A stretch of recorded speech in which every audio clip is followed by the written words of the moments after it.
to my channel, Leafy Create. There's no creative break yet for this channel. Well, let's just get into the video.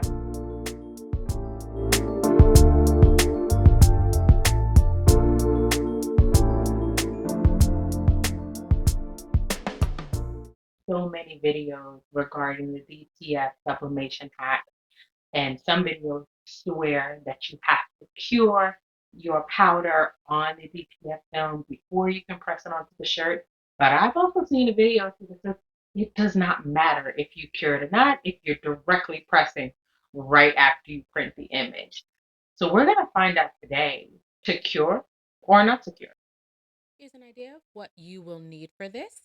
So I have the white Yamation medium DTF powder. I have an A4 size Yamation DTF transfer film, and this is a 99-cent cotton bandana from Hobby Lobby. You will also need a heat press and a printer with sublimation ink in. Here I'm showing you Canva.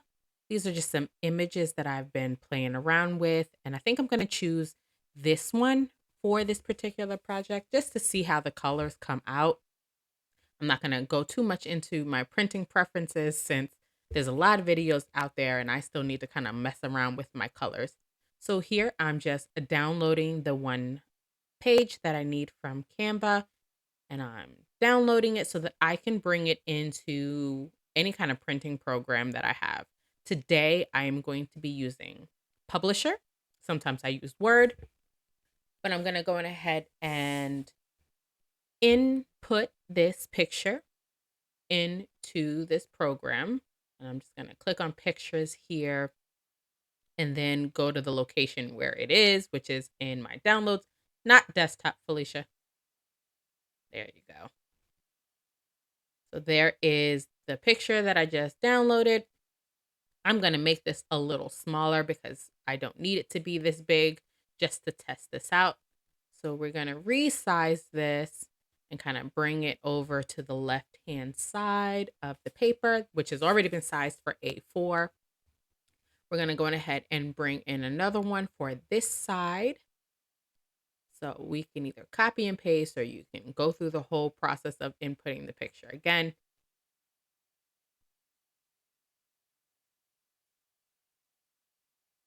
All right, we'll bring this over to the right side. And now I'm also going to add a text box onto the bottom so that as I'm, processing these and printing them and curing them, I can always tell which one is which. So this one is going to be cured. Make the font a little bigger so I can see it. And then we're going to do the same on this side. Another text box.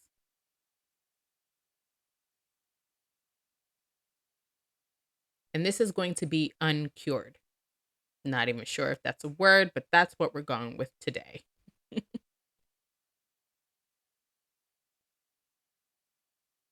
All right, and then after we finish doing that, I am now going to go ahead and print it using my EcoTank 4760 onto the DTF transfer film, making sure that you follow the rules and information on the back of the package as to what side you need to print on.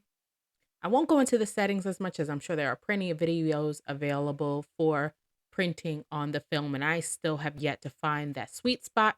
So definitely refer to one of those other videos available, but I'll meet you back right after I print this.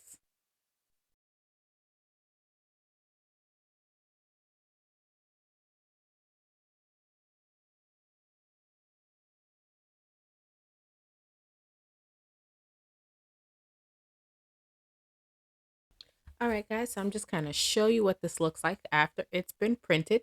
And again, we have two of them. We have the uncured and the cured one. So we're going to go ahead and take this over to this tray I have set up and put DTF powder on top. I do use gloves when handling this. So we're going to take this powder and then we are going to apply it liberally on top. As you can always put the rest of the powder back. I do have my press heating up to 385 degrees. So we're going to go ahead and roll this image back and forth, making sure that the entire image is covered with our DTF powder. And I normally kind of go back and forth maybe about 5 times. Just double check that everything is covered appropriately.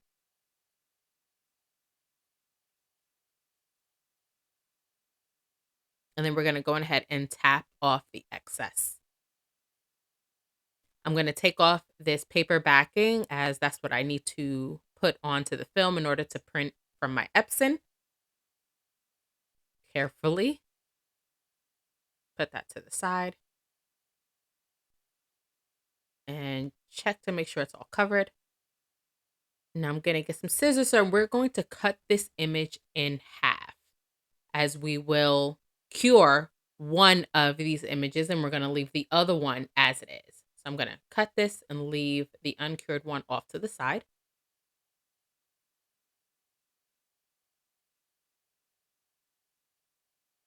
All right. So I'm going to take this one that's labeled as cured and put this one in my heat press to kind of sit for a few minutes and cure the crystals. I'll meet you back here when that's all done.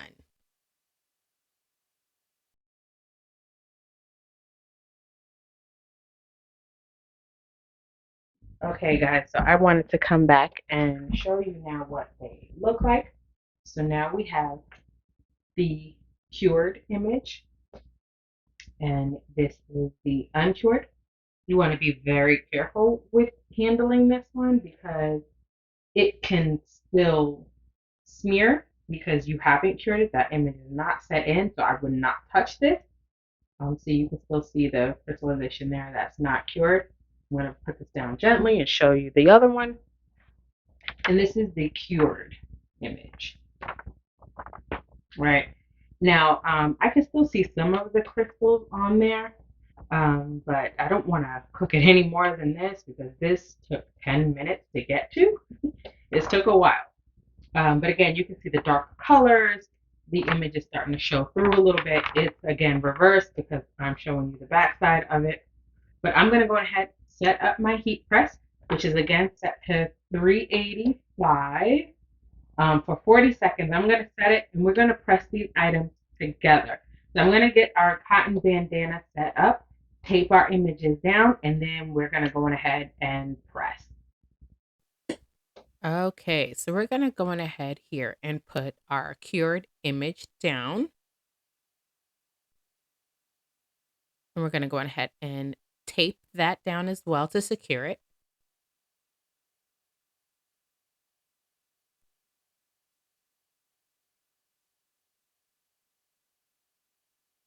All right, and then we're going to do the same for the uncured image, trying to do our best to place it down and not move it at all. Since again, that is not set in. And we're going to tape this down as well so it does not move.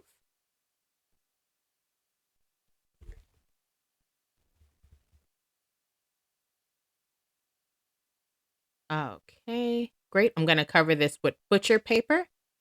And we are now again going to press for 385 degrees for 40 seconds.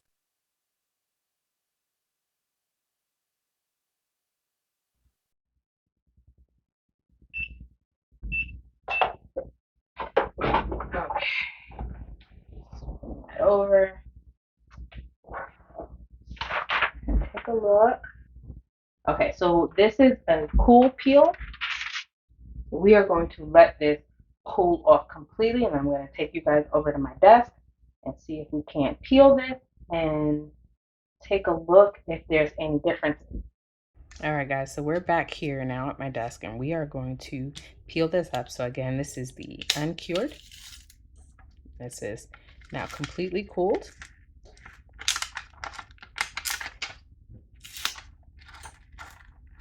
I see some smearing there, but I'll be honest, that was my fault. I printed it and then dropped it. So that's what's left on the paper, which is quite a lot, to be honest. But it looks good, though. Okay, let's go ahead and peel the uncured. The cured side, sorry. I guess my letters just didn't press like that well. But they all look like they've got some stuff left behind. So look at that. Not as much left on the film. I definitely can adjust how much ink I put down next time. Okay. So we still need to do a second press on these to kind of press it in to the items, but I'm not seeing it, guys. So let me go give this the final 15-second press and I'll be back. All right, guys, here we go. This is after an additional 15-second press. Just put your paper on the top. So again, here we have uncured, which we do have some splotchy areas here in the iced tea. And again, around here. And we also have the cured one, which also has some slight, irregularities with some of the circles. But other than that, my colors look the same.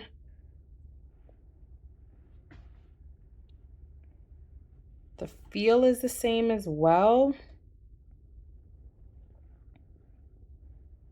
I don't know, guys. You tell me what you think in the comment section below. Because I'm not fully seeing where I have to cure this thing every time I want to use it. I mean, I may cure it anyway, just, I don't know, just out of habit, but when in doubt. So again, guys, you tell me what you think in the comment section below. Are you going to continue to cure your DTF hack? Or are you just going to go on ahead and press it directly? Let me know. Thanks, guys.